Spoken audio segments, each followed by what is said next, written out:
इसके नीचे है इंटरलाइन गैप। इंटरलाइन गैप क्या होता है कि आपने लाइन जो हेडिंग लगाई है, हेडिंग के नीचे पैराग्राफ से पहले आप थोड़ा सा फासला देना चाहते हैं ताकि सुर्खी थोड़ी सी नुमाया हो जाए।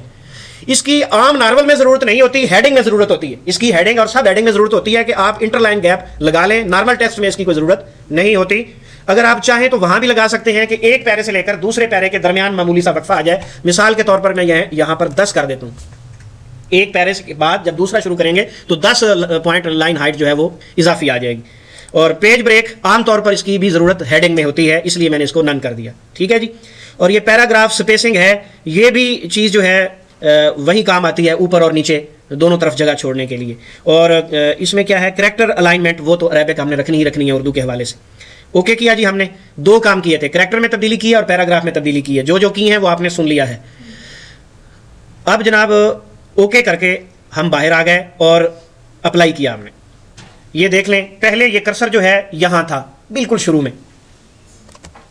कहां था? यहां शुरू में था, लेकिन अब 0.3 आगे हो गया है। क्यों? हमने ऑटो सेटिंग कर दी है। अब हम यहां लिखेंगे, ये देखें, लिखते लिखते जो है ये पैरा हमारा खत्म हो गया, तो ये दोबारा ऑटोमेटिक उसी जगह पर आ गया। और पहले पैराग्राफ और दूसरे के दरमियान इसने, ये देखें लाइन हाइट में फर्क है, वो 0.10 ऊपर बता रहा है। ये देखें, ये जगह जो है ना 0.10 बता रहा है, 22 लाइन हाइट बता रहा है। टाइम न्यू रोमन जो है इंग्लिश का फॉन्ट बता रहा है, फैज़ नस्तालीक उर्दू का बता रहा है, पॉइंट साइज 15 है, कलर ब्लैक है, सारी चीज़ें बता रहा है। तो ये सब कुछ जो है ये है नॉर्मल के अंदर किताब लिखने के लिए।